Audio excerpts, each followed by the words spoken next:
Gloire à Dieu. Bonjour tout le monde, bienvenue. Dans ce jour béni, on est réunis pourquoi? Pour faire résonner le nom du Seigneur en ce lieu. Et comme le dit le psaume 100, entrez dans ses portes avec des louanges, dans ses parvis avec des cantiques. Célébrez-le, bénissez son nom. Amen. Amen. Alors que ce matin, chaque note chantée, que chaque parole chantée, chaque note qu'on va pouvoir jouer ensemble, eh ben, soit une offrande, un parfum agréable pour notre Dieu. L'Éternel est grand et digne de recevoir toute louange. Sa grandeur est insondable. Encore un beau psaume. Nous voulons louer notre Seigneur en toutes circonstances. Alors que les murs tremblent au son de nos louanges et que nos cœurs soient unis dans l'adoration. Amen. Que le Seigneur vous bénisse ce matin. Que le Seigneur remplisse nos cœurs, nous renouvelle. On va les louer ensemble. Il est Seigneur des Seigneurs en ce lieu. Que ton nom résonne en ce lieu. Que ton nom résonne en ce lieu. Que ton nom résonne. Que ton nom résonne en ce lieu. Jésus, que ton nom résonne en ce lieu. On reprend. Que ton nom résonne. Que ton nom résonne en ce lieu. Que ton nom résonne en ce lieu. Que ton nom résonne en ce lieu. Jésus, que ton nom résonne en ce lieu. Que les murs tremblent au son de nos louanges, alors que nos voix s'unissent à celles des anges. Répands sur nous ton esprit, ta puissance. Oh Jésus, reprends que ton nom. Que ton nom résonne en ce lieu. Que ton nom résonne en ce lieu. Que ton nom résonne. Que ton nom résonne en ce lieu. Jésus, que ton nom résonne en ce lieu. Que les murs tremblent au son de nos louanges, alors que nos voix s'unissent à celles des anges. Répands sur nous ton esprit, ta puissance. Oh Jésus, Jésus, Jésus, nous chantons son nom en ce lieu. Oui, nous invoquons ton nom en ce lieu. Oui, nous te proclamons roi en ce lieu. Tu es Seigneur des Seigneurs. Oh Jésus, nous chantons ton nom en ce lieu. Oui, nous invoquons ton nom en ce lieu. Oui, nous te proclamons roi en ce lieu. Tu es Seigneur des Seigneurs. Que les murs tremblent au son de nos louanges, alors que nos voix s'unissent à celles des anges. Répands sur nous ton esprit, ta puissance.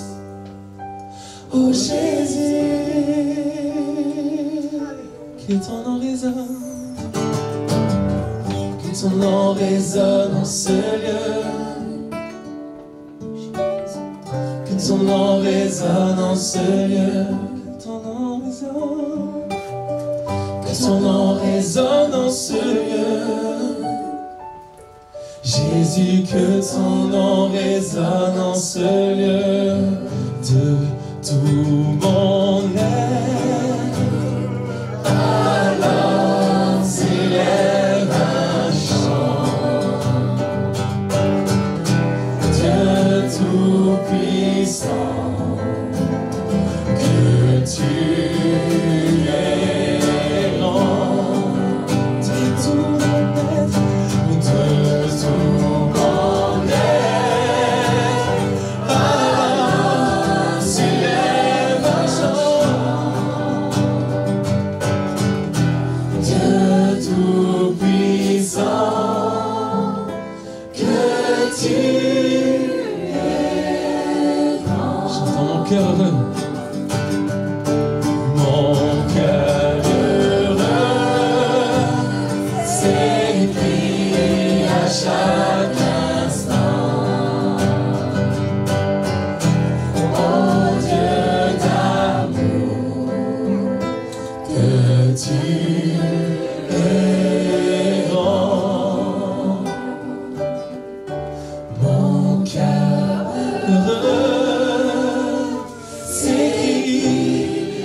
chaque instant.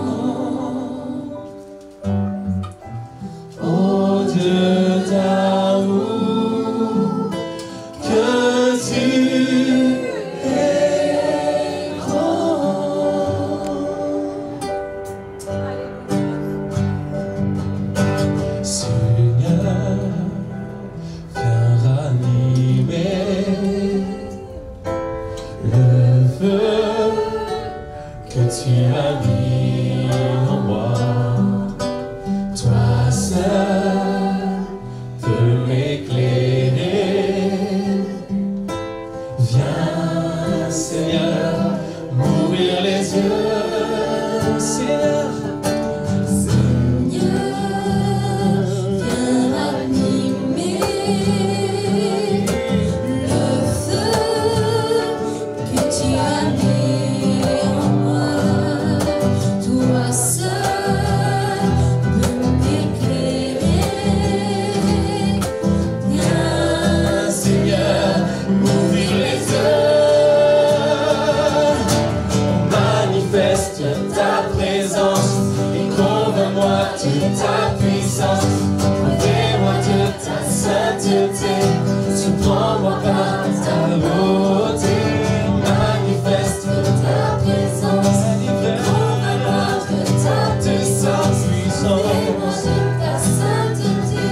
surprends-moi par ta majesté.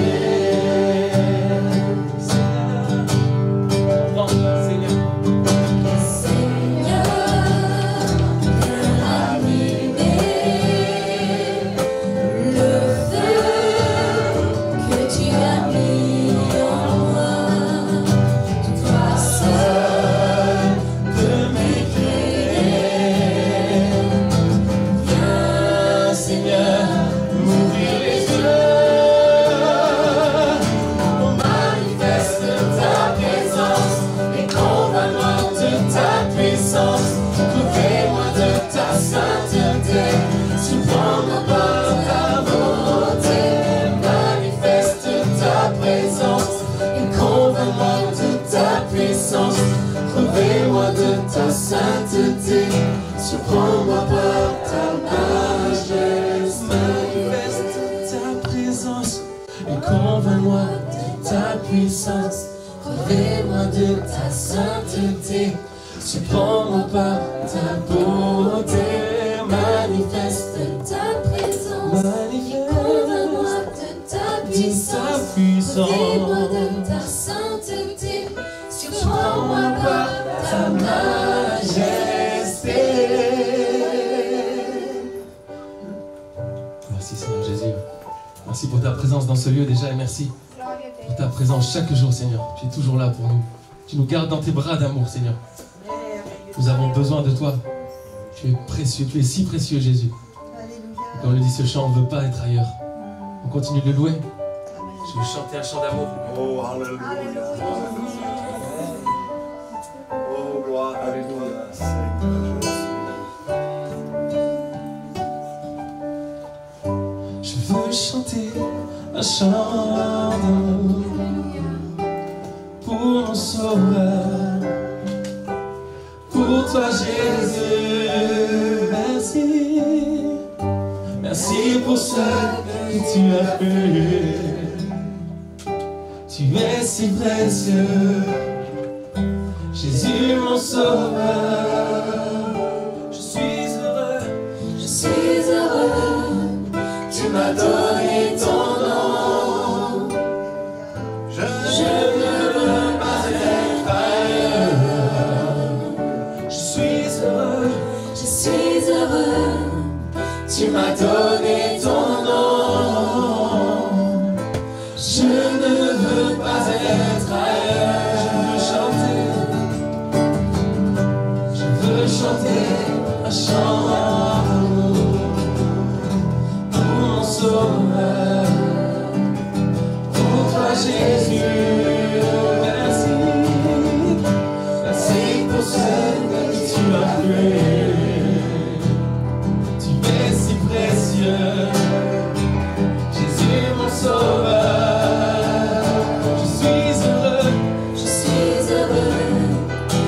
m'as donné ton nom.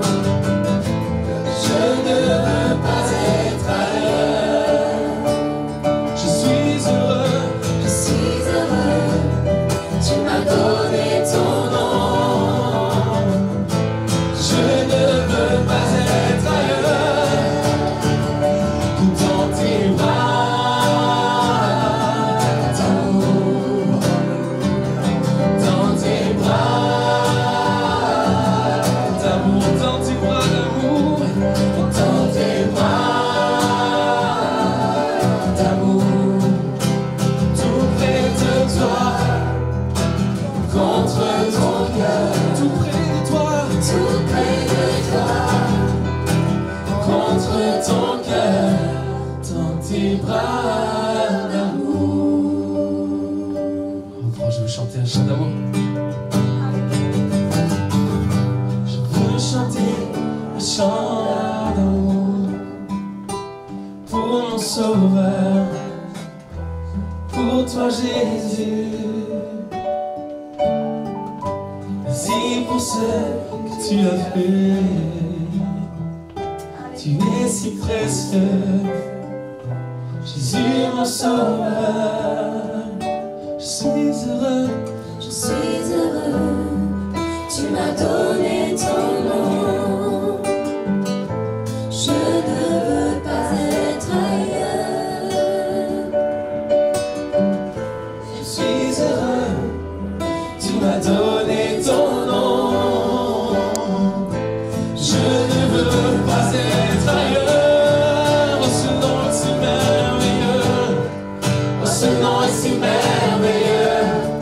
Le nom de Jésus-Christ, mon roi. Oh, ce nom est si merveilleux. Sa beauté est sans pareil. Oh, ce nom est si merveilleux. Le nom de Jésus-Victorieux. Oh, ce nom est victorieux. Oh, ce nom est victorieux. Le nom de Jésus-Christ, mon roi. Oh, ce nom est victorieux. Sa puissance est sans pareil. Oh, ce nom est victorieux. Le nom de Jésus. Oh, ce nom est si merveilleux. Oh, ce nom est si merveilleux. Le nom de Jésus-Christ, mon roi. Oh, ce nom est si merveilleux. Sa beauté est sans pareil. Oh, ce nom est si merveilleux. Le nom de Jésus. Oui, ce nom est si merveilleux. Le nom de Jésus. Oh Jésus, nous chantons ton nom en ce lieu. Oui, nous invoquons ton nom en ce lieu. Oui, nous te proclamons roi. Tu es Seigneur des Seigneurs en ce lieu. Oh Jésus, nous chantons ton nom. Oui, nous invoquons ton nom. Oui, nous te proclamons roi. Tu es Seigneur des Seigneurs, ton nom. Que ton nom résonne en ce lieu. Que ton nom résonne en ce lieu. Que ton nom résonne en ce lieu. Jésus, que ton nom résonne en ce lieu. J'ai trouvé ta vie et ton amour parfait, car tu t'es débrouillé pour te sacrifier.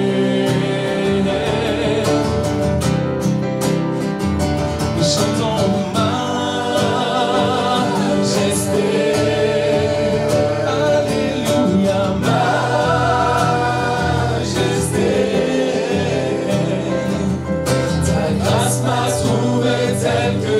suis.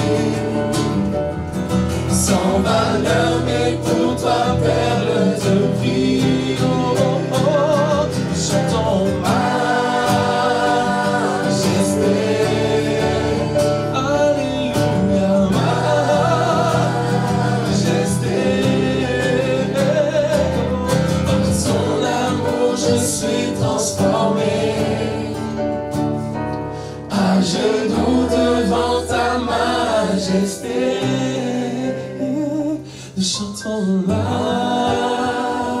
majesté. Alléluia, majesté. Oh. Ta grâce m'a trouvé tel que je suis. Sans valeur, mais pour toi, perle de prix. Oh, oh, chantons majesté. Alléluia, majesté. Par son amour, je suis transformé. À genoux devant ta majesté. Oh, oh. Oui, Seigneur, notre Dieu, reçoit la reconnaissance de nos cœurs, Seigneur. Oui, tu es Seigneur des Seigneurs. Amen. Gloire à Dieu. Alléluia. Nous allons lire un texte rapidement, très connu, très court. Donc Philippiens 4, 4. Philippiens 4, 4. Voici ce que dit le texte. L'apôtre Paul s'adresse aux Philippiens, mais la parole nous est adressée aussi. Réjouissez-vous toujours dans le Seigneur. Je le répète, réjouissez-vous. Amen. Ah. Donc il y a au moins un amen. Mais c'est un verset qui est très, très fort. J'avais prévu de parler d'un autre sujet. Et puis, en me réveillant samedi matin, Dieu a mis cette parole sur mon cœur que je veux partager avec vous. Je n'avais pas de sujet particulier pour me réjouir. Vous savez, il y a des moments, quand on se lève le matin, ça peut arriver, on n'a pas quelque chose de spécial qui est difficile à avaler, et pourtant on n'a pas, je dirais, une envie de se réjouir particulièrement, et pourtant, même si rien de grave n'arrive et que on est un petit peu comme cela, changeant dans nos sentiments, quelquefois on peut se sentir aussi découragé, on ne sait pas pourquoi. J'espère que ça ne vous arrive pas souvent, mais ça vous arrive certainement. Et en plongeant les regards dans la parole de Dieu, j'ai retrouvé ce texte bien connu, et ce texte qui dit « Réjouissez-vous toujours dans le Seigneur », comme si on n'avait pas compris, je le répète, réjouissez-vous. En vérité, c'est répété. Le Seigneur sait qu'on a besoin que les choses nous soient répétées. Nous avons ici un commandement biblique, le commandement de nous réjouir. Et vous savez, les commandements de la parole de Dieu, on ne les met pas en pratique parce que l'on a simplement envie de les mettre en pratique. On ne peut pas dire, aujourd'hui, je n'ai pas envie de mettre en pratique les commandements de Dieu. Vous êtes d'accord avec moi? La parole de Dieu, c'est la parole de Dieu.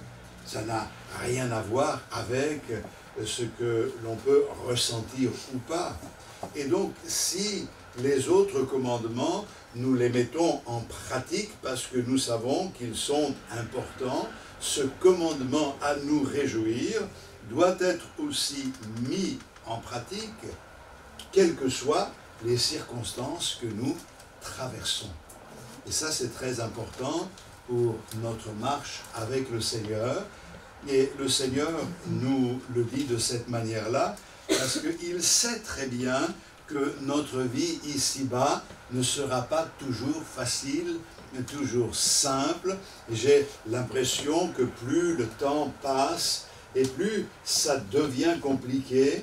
Et le Seigneur nous avertit que dans les derniers jours, il y aura des temps difficiles pour nous qui sommes dans la foi, qui marchons avec le Seigneur. Il y aura des temps compliqués, mais nous devons les uns et les autres apprendre à nous réjouir dans le Seigneur. Nous le faisons et ensuite nous laissons nos sentiments rattraper notre obéissance. Dieu veut notre obéissance et il accompagne cette obéissance du miracle de vie, de grâce qu'il nous communique. Et je crois que c'est toujours comme ça avec le Seigneur. Il ordonne, il dit au paralytique, je te le dis, lève-toi et marche.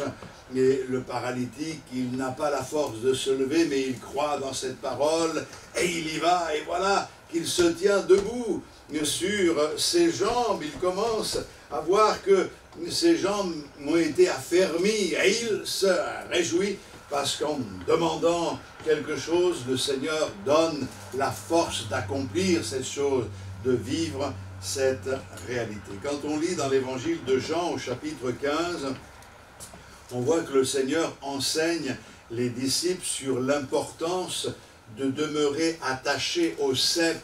Je suis le vrai cep et vous êtes les sarments. Et donc c'est important de réaliser que nous avons été hantés, greffés dans le cep.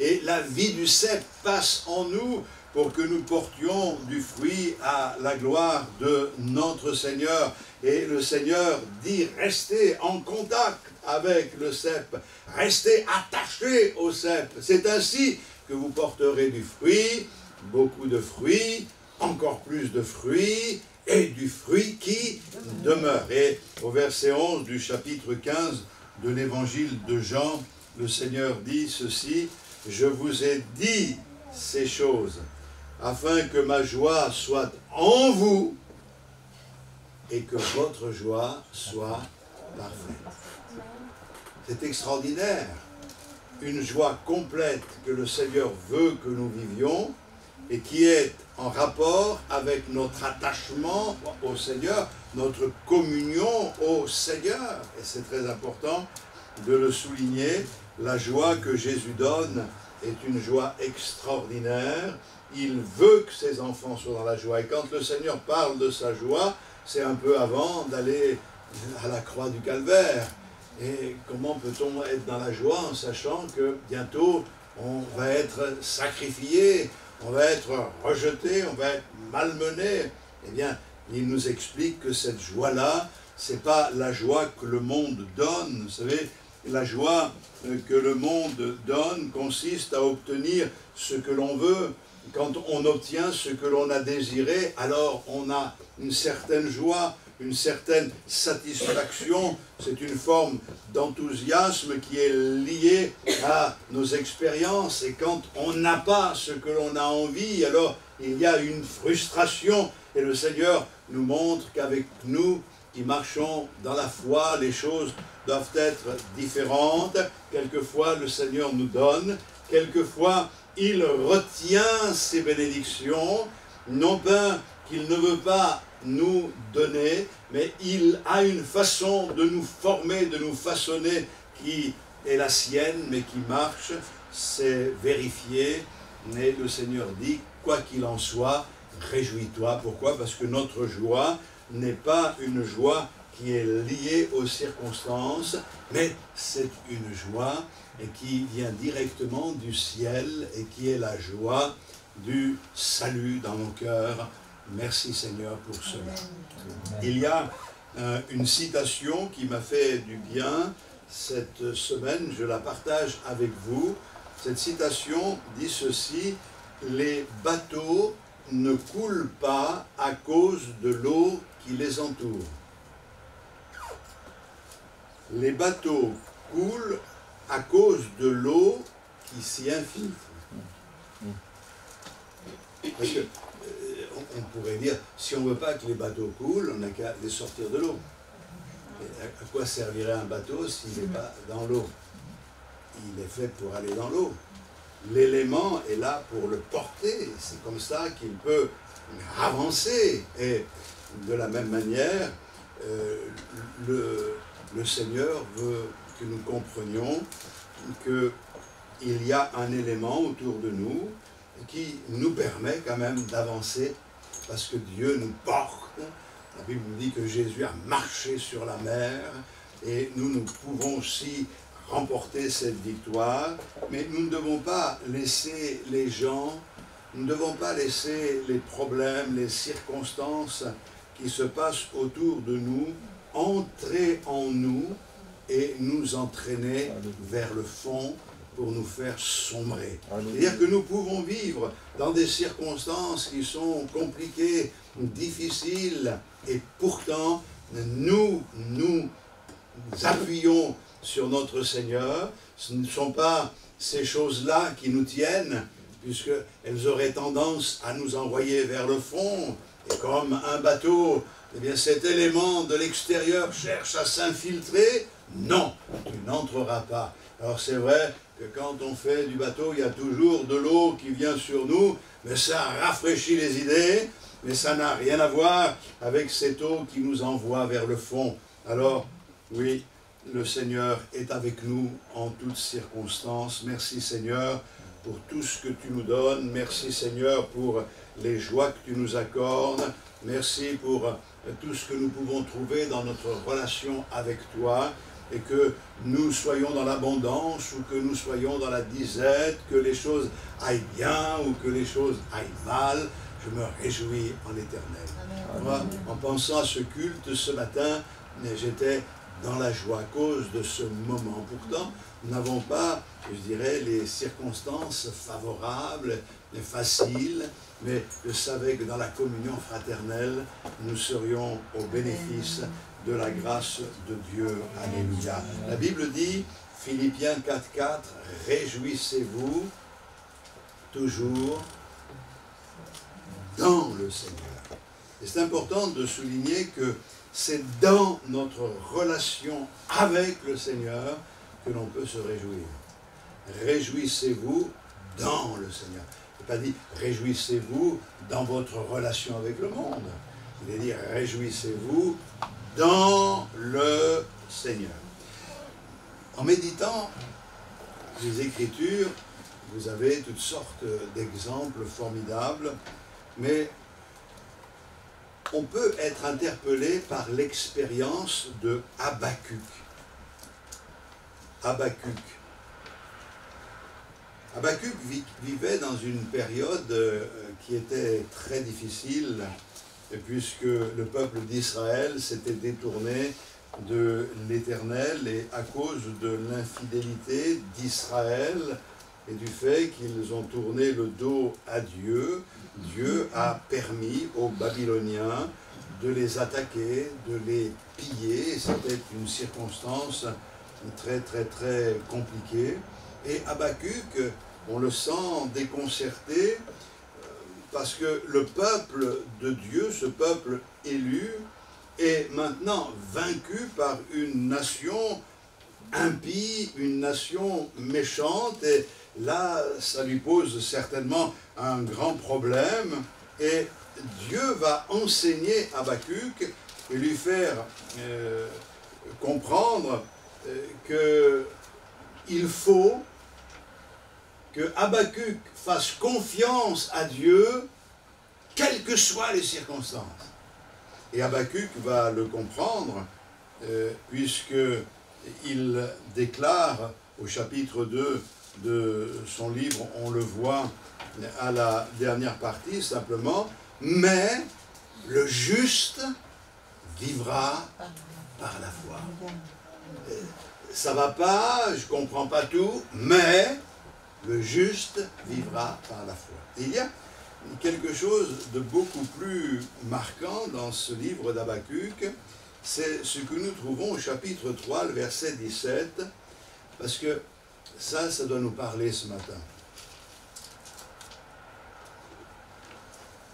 Car le figuier ne fleurira pas, la vigne ne produira rien, le fruit de l'olivier manquera, les champs ne donneront pas de nourriture, les brebis disparaîtront du pâturage, et il n'y aura plus de bœufs dans les étables. Waouh, frère, c'est pas réjouissant tout ça. Ben, écoutez bien, toutefois, je veux me réjouir en l'Éternel. Je veux me réjouir dans le Dieu de mon salut. Il est clairvoyant, cet homme-là. Il sait que ça ne peut pas aller à cause de l'infidélité d'Israël. Et il dit ces choses. Le figuier ne fleurira pas. Il y aura des épreuves. Vous serez dans la disette. Nous serons dans la disette parce qu'il y est confronté lui-même. Il n'y aura pas les fruits, les brebis, les troupeaux seront touchés. Il y aura des situations difficiles. Pourtant, ça ne m'empêchera pas toutefois de me réjouir en l'Éternel. Et il dit, je veux me réjouir dans le Dieu de mon salut. Et quelles que soient les circonstances, j'ai choisi de me réjouir. Amen. Je veux me réjouir dans le Dieu de mon salut. Rien, dit Habacuc, ne me volera ma joie. Je choisis de me réjouir en l'Éternel. Mes frères et sœurs, je crois que la vie est faite de choix, mais la foi est faite aussi de choix.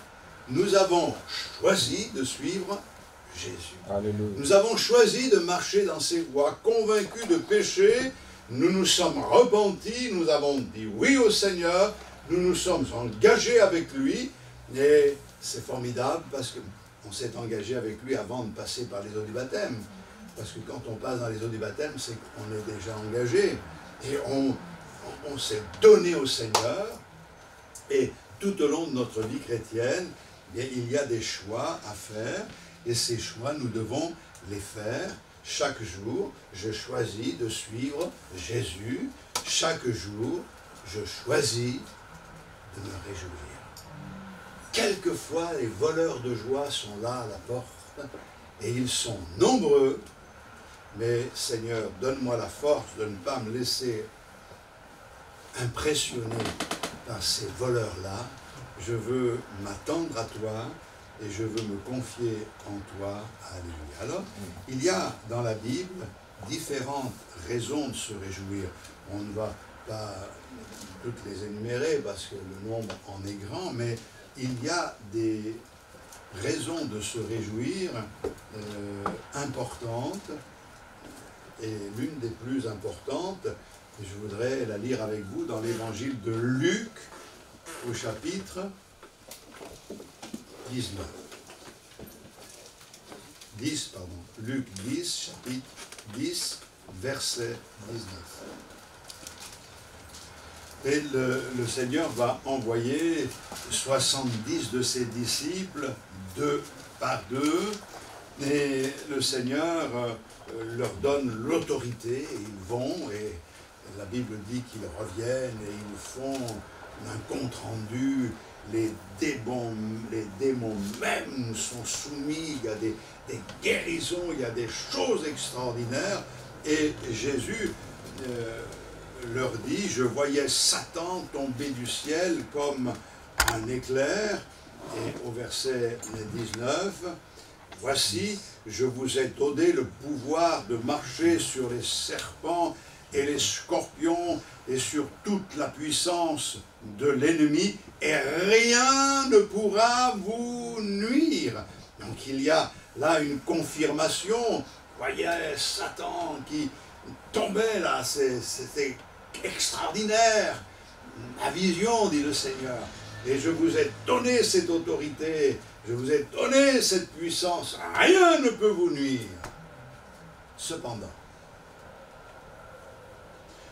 ne vous réjouissez pas de ce que les esprits vous sont soumis, mais réjouissez-vous de ce que vos noms sont écrits dans les cieux. C'est-à-dire que le Seigneur n'est pas en train de dire ne vous réjouissez pas de voir ses victoires, parce que c'est réjouissant, c'est enthousiasmant de voir la puissance de Dieu à l'œuvre, quand le Seigneur guérit, quand le Seigneur baptise du Saint-Esprit, mais quand le Seigneur relève quelqu'un qui est abattu, quand le Seigneur fait une œuvre glorieuse, avec délivrance même de démons, c'est formidable. Et le Seigneur dit, ne perdez pas de vue que le plus important, c'est que la source de joie, c'est que vous sachiez que vos noms sont inscrits dans les cieux. Je veux dire, mes frères et sœurs, est-ce que vous savez, vous, si vos noms sont inscrits dans les cieux? Dans le ciel.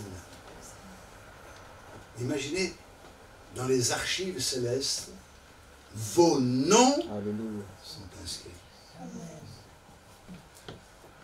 Je ne sais pas moi ce qui se passe dans ta vie exactement, mais je sais une chose, c'est que tu as de quoi te réjouir. Amen. Parce que le Seigneur t'a aimé au point de te sauver, et je crois que ici, dans ce lieu, c'est un très bon endroit pour pouvoir exprimer notre gratitude et notre reconnaissance. Alors, ça fait plusieurs fois que je le dis, vous allez me dire, il rabâche, mais permettez-moi de rabâcher, j'ai l'âge de rabâcher. Mes frères et sœurs, je dis, dimanche après dimanche, apprenez à vous réjouir, à exprimer votre reconnaissance. Et pourtant, on a 5 personnes qui élèvent la voix à haute voix, qui élèvent la voix, donc, et puis tous les autres restent dans le silence, comme s'ils n'avaient rien à dire au Seigneur. Mes frères, aujourd'hui, je ne suis pas trop disposé, c'est passé ci, c'est passé là, et quelques problèmes, rencontre quelques difficultés. Et si je prie à haute voix, je vais peut-être être mal jugé. Mais écoutez, moi je vous dis, ce qui est sur mon cœur, dans l'assemblée des saints, on élève la voix. On adore le Seigneur. Et pas parce que ça va, à la limite que ça aille ou pas, j'en ai rien à faire. Ce qui est important, c'est que le Seigneur soit honoré, glorifié. Si l'honneur qui revient à Dieu dépend des circonstances que nous traversons, alors sachez qu'il y a des chrétiens qui ont traversé des épreuves difficiles et douloureuses, bien plus que celles que nous pourrions envisager. Et aujourd'hui, il y a des chrétiens qui sont persécutés, ils sont malmenés, certains sont mis à mort à cause de leur foi, et pourtant, avant de fermer les yeux aux réalités de cette vie, ils continuent à adorer le Seigneur, à célébrer Dieu de tout leur cœur. Autrefois, nous étions sans espérance et nous vivions sans Dieu, mais aujourd'hui, par l'intervention de notre Seigneur, grâce à l'œuvre de la croix, nos péchés ont été pardonnés et nos noms sont inscrits dans le livre de vie. Si tu as eu la force ce matin de venir dans ce lieu, c'est parce que le Seigneur te fait grâce. Amen. Tu dis oui, j'ai des problèmes de santé, j'ai hésité avant de venir. Tu as hésité, mais tu es venu, tu as bien fait, parce que c'est une grâce de Dieu. Et tant que tu auras la force, fais-le, car les temps qui arrivent sont de plus en plus difficiles. Et peut-être qu'un jour, ce sera tellement compliqué qu'on ne pourra pas se réunir. Et c'est pour cette raison qu'il faut en profiter. Amen. Soyons des adorateurs, adorons le Seigneur de tout notre cœur. Je pensais à ça, imaginez que là, vous n'avez pas vu dans votre boîte aux lettres, on est dimanche, mais en rentrant à la maison, vous ouvrez la boîte aux lettres, ah, il y a un courrier, c'est un notaire qui vous écrit, vous ne le saviez pas, mais vous avez un de vos parents qui était fortuné, et vous ne le saviez pas, et il vous a légué 10 millions d'euros. Donc vous allez vite penser à donner la dîme, ça sera bien. Non, mais, frères et sœurs, le courrier dit que c'est une question de formalité. Venez chez le notaire, un tel, et il vous donnera le chèque que vous pourrez aussitôt encaisser. Mais moi, je suis sûr que vous n'allez pas dormir de la nuit, non pas parce que vous auriez quelques tourments, mais à cause de l'émotion, de la joie. Eh bien, écoutez, mes frères et sœurs, avoir 10 millions d'euros, c'est rien, à côté de savoir que dans la liste des héritiers de Dieu, qui dit « tout l'or, tout l'argent m'appartient ». Alléluia. Dans cette liste des héritiers, Oh, gloire à Dieu. il y a Jésus-Christ, il y a aussi bien des noms, et il y a même François Matinard. Gloire à Dieu. Moi, je me réjouis. Mais vous ne profitez pas de tous ces biens. Si, j'en profite. Je profite de tous ces biens parce que je sais une chose. J'ai la garantie que quoi qu'il arrive, quoi qu'il se passe, mon nom il est là. Alléluia. Et quand le moment viendra, voilà la liste des héritiers, ceux qui prennent possession du ciel et de la gloire. François Matinard. Tu n'as pas la plus grosse part parce que tu n'as pas été ce que je voulais être, mais tu as quand même fait des efforts. Tu as une part. Mais Seigneur, donne-moi la plus petite, mais dans la gloire, t'imagines, qu'est-ce que c'est extraordinaire.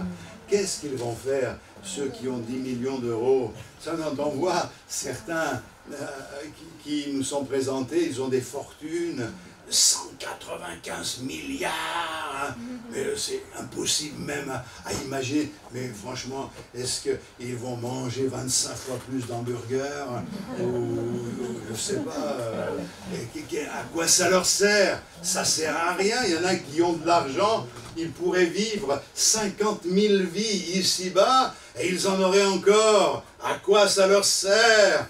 Ouais, je crois qu'il ferait mieux de partager avec ceux qui ont moins. Mais la Bible dit que dans les derniers temps, les riches seront encore plus riches et les pauvres seront encore plus pauvres. C'est ce qui se passe, l'injustice dans ce monde. Mais moi, ce matin, je veux me réjouir en l'Éternel parce que je suis héritier de Dieu. Et mon frère, tu ne le savais pas jusqu'à ce matin, mais moi, je te l'apprends ce matin. Dans la liste, toi, tu y figures aussi. Alors, si je vous disais... Tu as 10 millions d'euros, vous allez « Ah ouais, chouette !» Mais je vous dis, ce matin, vous êtes dans la liste des héritiers du Seigneur. Alléluia. Je sais pas, il y a un problème, je sais pas. Est-ce que vous pensez que vous exprimez, c'est un péché ou... Je sais pas, moi, quand on apprend des nouvelles comme cela, il y a de quoi bondir de joie. Vous devriez être debout sur la chaise en train de... Ne le faites pas, s'il vous plaît.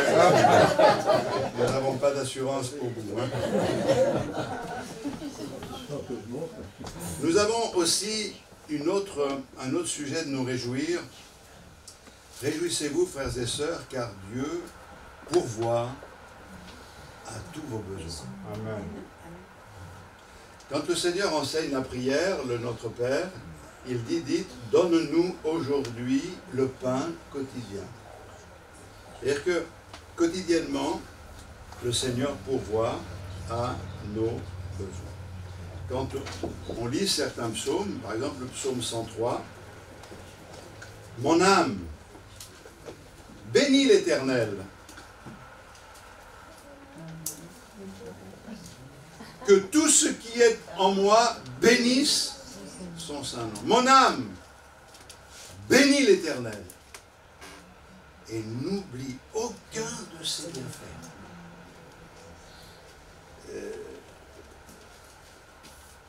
C'est un commandement à nous réjouir. Le psalmiste parle à son âme Il dit, mon âme, bénis l'Éternel. C'est-à-dire qu'il y a l'injonction céleste et puis il y a celle qu'on s'impose.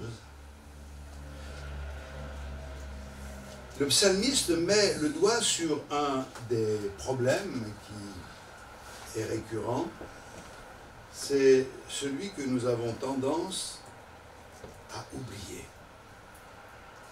Nous oublions ce que Dieu a fait et fait pour nous. Alors vous allez me dire, oui, avec le temps, on oublie des choses, notre mémoire est moins aiguisée, etc. Moi, j'ai visité pendant des années des personnes qui étaient atteintes de la maladie d'Alzheimer, qui ne reconnaissaient même pas leurs enfants. Mais quand ces personnes qui étaient dans le Seigneur, avant d'être malades, quand je leur parlais de Jésus, leur visage s'illuminait. Et quelque chose se passait à ce moment-là. Ils avaient tout oublié. Mais il est une chose qu'ils ne pouvaient pas oublier, c'est que c'était des enfants du Seigneur. Alléluia. Il y a quelque chose de magnifique dans ce rapport qui nous unit au Seigneur. Ça veut dire qu'il y a tas de choses qui peuvent s'effacer de nos vies, mais il y a quelque chose qui ne peut pas s'effacer, c'est notre appartenance à Christ, c'est notre dépendance du Seigneur. Je crois que c'est important de le souligner. Il est dit, c'est lui qui pardonne toutes tes iniquités. Je crois que c'est important. Je me réjouis dans le Seigneur parce qu'il pourvoit à mes besoins chaque jour, mais c'est lui qui pardonne toutes mes iniquités. Toutes le pardonne totalement. Quand le Seigneur pardonne, il ne dit pas, écoute, je te pardonne ça, mais ça, on le laisse de côté, on réglera ça plus tard. Non, il pardonne tout. Et puis il ajoute, qui guérit toutes tes maladies. Nous connaissons le Dieu qui est le Jéhovah Rapha, l'Éternel, le Seigneur qui guérit. C'est lui qui nous a donné la force de marcher jour après jour depuis notre conversion. Et c'est lui qui nous bénit dans tous ces domaines particuliers. C'est lui qui délivre ta vie de la fosse, qui te couronne de bonté, de miséricorde. C'est lui qui rassasie de bien ta vieillesse, qui te fait rajeunir comme l'aigle. Alléluia. Donc on a dans ce psaume quelque chose de très encourageant. Dieu pourvoit à nos besoins. Il nous a donné tout ce qui concerne la vie et la piété. Vous avez lu ça dans 2 Pierre, au chapitre 1er. Il donne tout ce qui concerne la vie et la piété. C'est-à-dire que dans tous les domaines de notre vie et dans notre relation avec le Seigneur, il met tout à notre disposition pour que nous puissions en profiter et que nous ayons de la joie. Mes frères et sœurs, nous devons apprécier ces choses. Est-ce que le fait de savoir que vos péchés sont pardonnés, ce n'est pas un sujet de joie? Amen.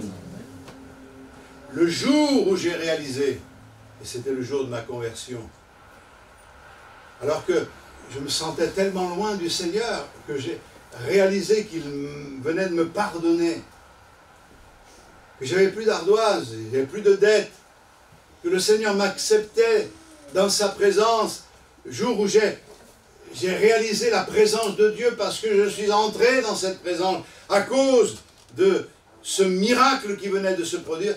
Il y a eu une joie immense qui a envahi mon âme. À partir de là, j'ai compris que j'étais enfant de Dieu et l'Esprit de Dieu témoignait à mon esprit que j'étais enfant de Dieu et cela me faisait bondir de joie. Mais si je parle au passé, c'est pour mieux parler au présent, parce que ce qui est arrivé il y a bien des années, c'est ce qui se passe encore aujourd'hui. Je bénis l'Éternel, parce qu'en lui, je suis enfant de Dieu. Alléluia.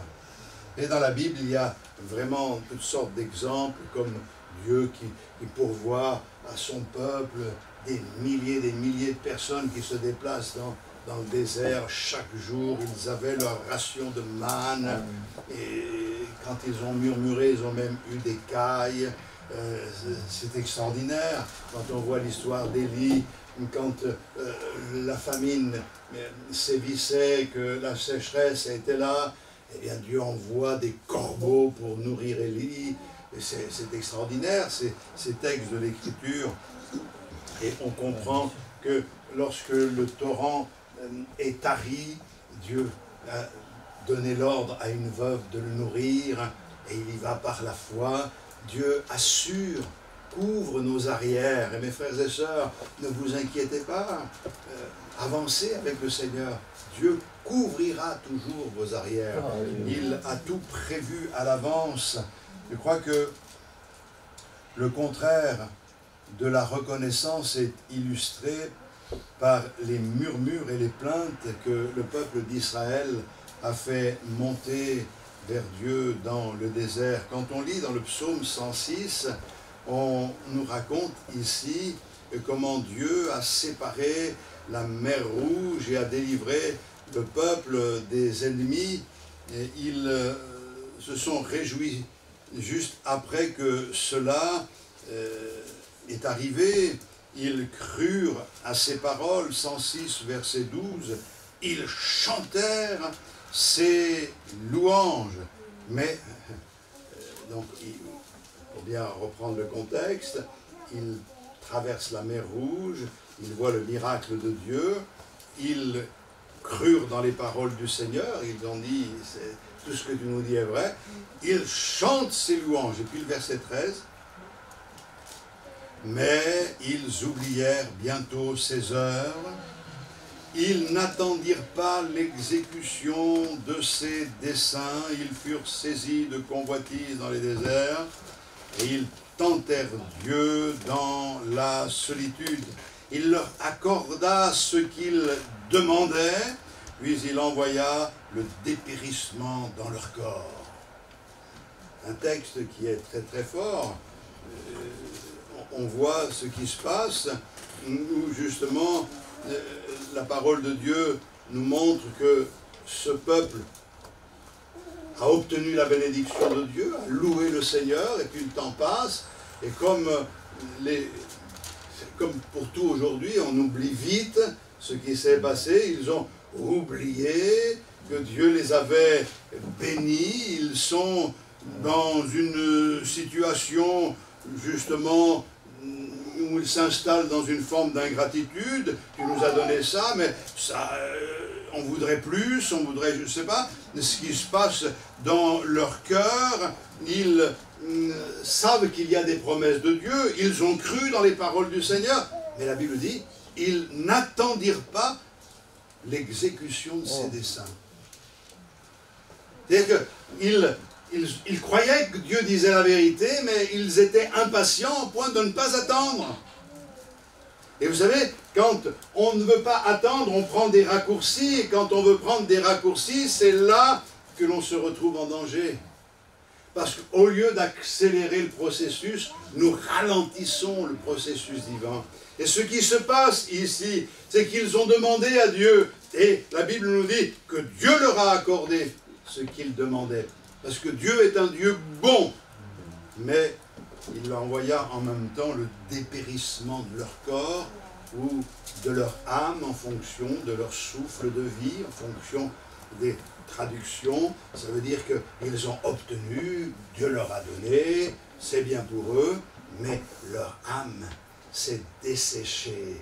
Il y a quelque chose qui n'allait plus, tout simplement parce qu'ils n'ont pas su se réjouir dans le Seigneur comme ils auraient dû se réjouir. Mes frères et sœurs, réjouissons-nous dans le Seigneur.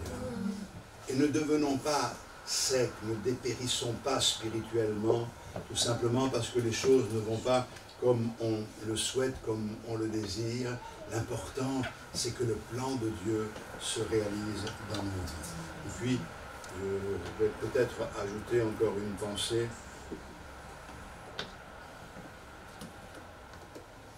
Nous devons nous réjouir parce que nous avons le privilège d'être identifié à Jésus dans la persécution.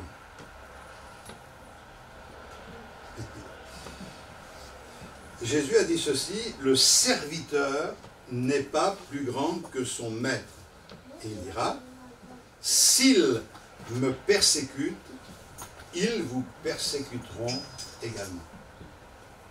Je crois que les uns et les autres, nous ne devons pas oublier que le serviteur ne peut pas être plus grand que le maître. Que comme le maître a été rejeté, haï, de la même manière, nous le sommes et nous le serons encore plus dans ce monde. Je vais passer sur quelques textes, mais j'ai remarqué une chose. On est responsable, nous, en tant que serviteurs de Dieu, mais il y a 50 ans de cela, dans les églises, on chantait beaucoup de chants sur le ciel. La gloire, j'irai te voir un jour, etc.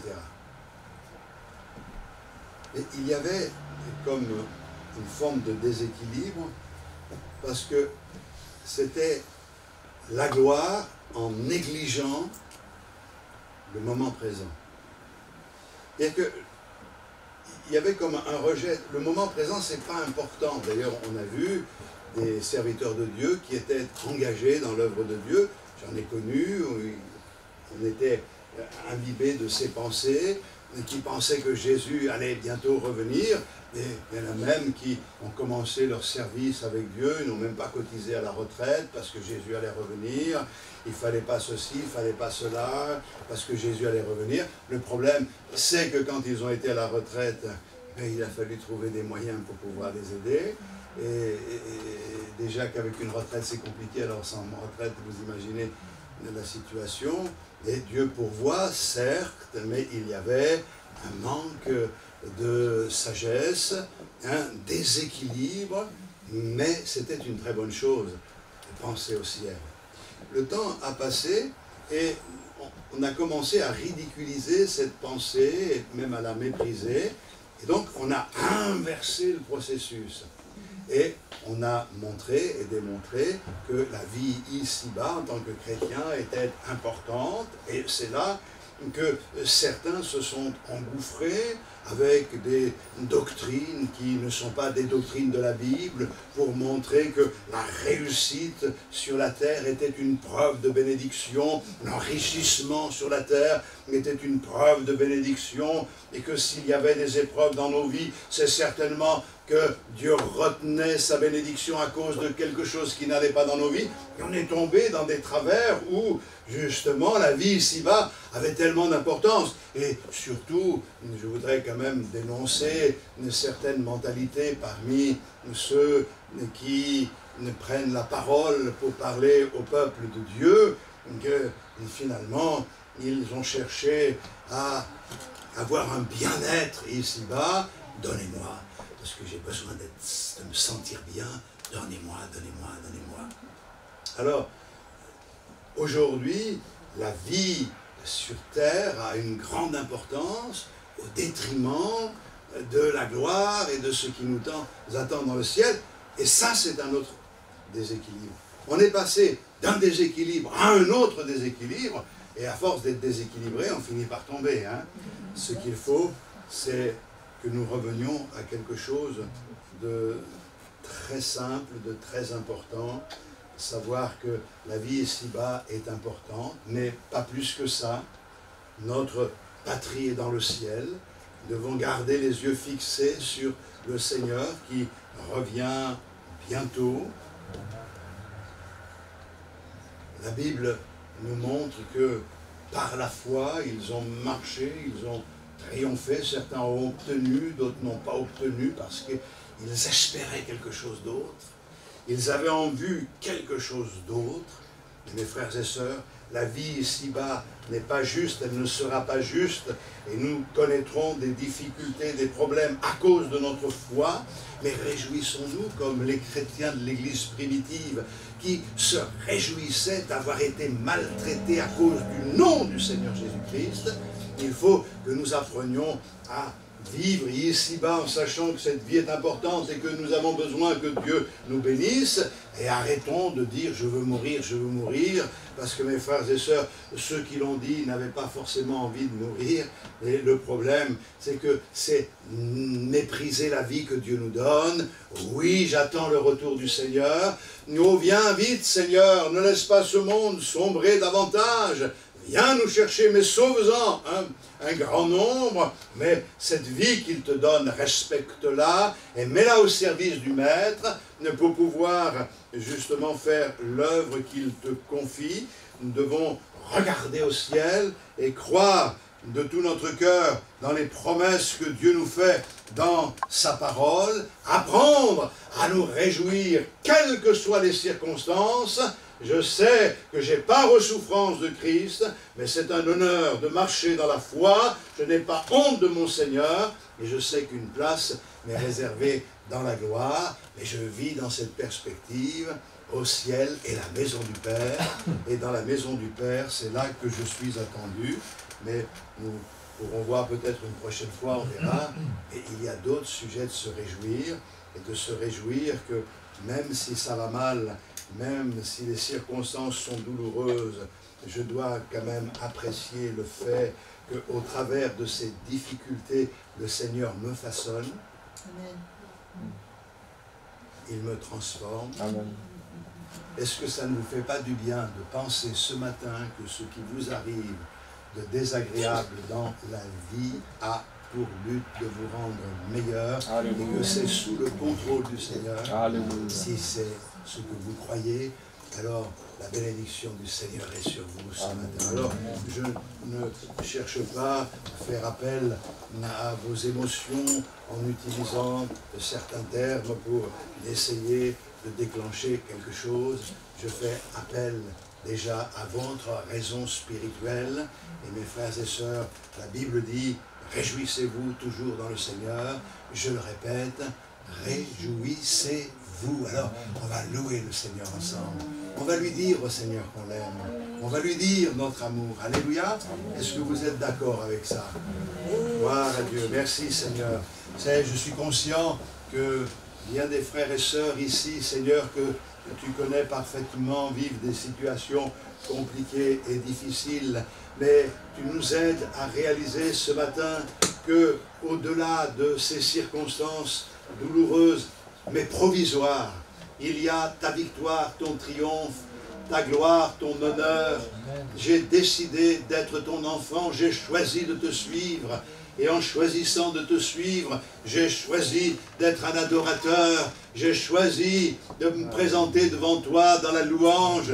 Alors j'incline ma vie, je me courbe devant toi dans l'humilité, dans le respect. Mon cœur s'ouvre maintenant pour recevoir la plénitude de ta grâce.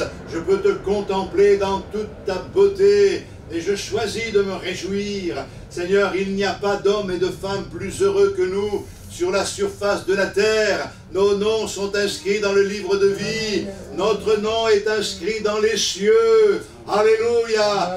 C'est gravé dans le ciel. Nous y serons avec toi et nous y sommes déjà par la foi.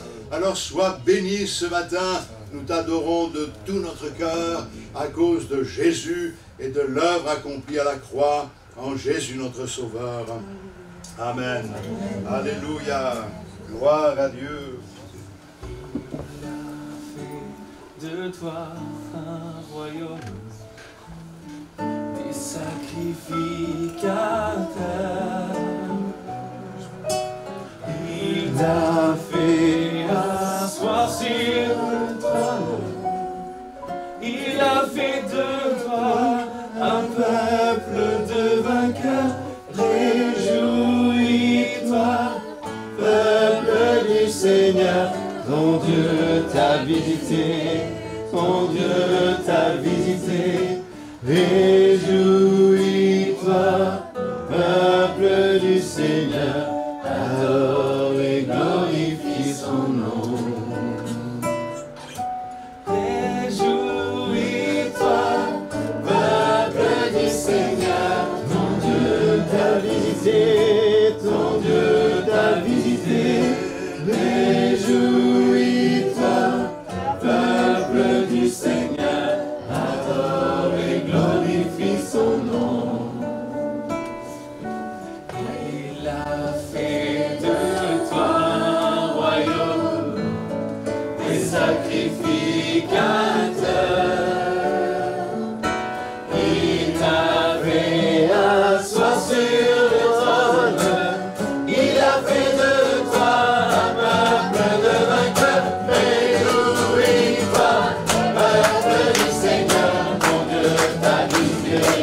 souveraine,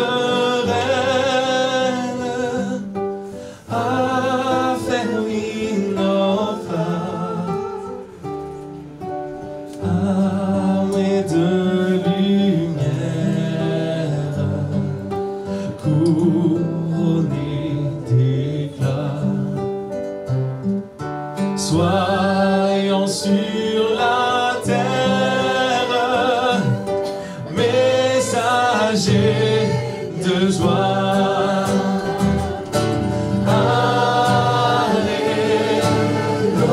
Alléluia, que ton règne vienne. Maranatha, viens Jésus, règne en moi. Proclamons sa grâce au cœur de la nuit. Recherchons sa face au cœur de sa vie. Célébrons sa gloire, bannissons la peur, chantons sa victoire. Jésus est vainqueur.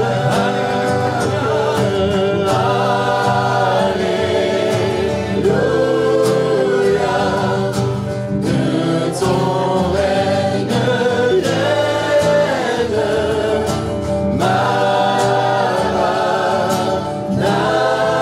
Maranatha, viens Jésus, règne en moi.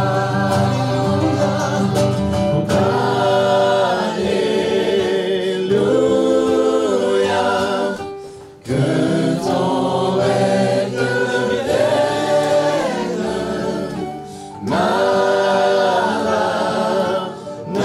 Maranatha, viens Jésus, règne en moi. Oui, viens Jésus, règne en moi. Viens Jésus, règne en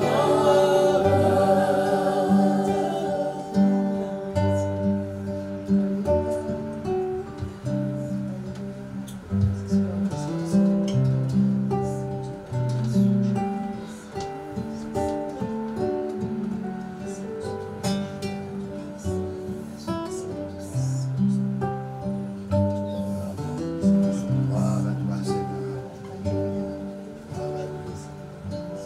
Alléluia. Que Dieu soit béni.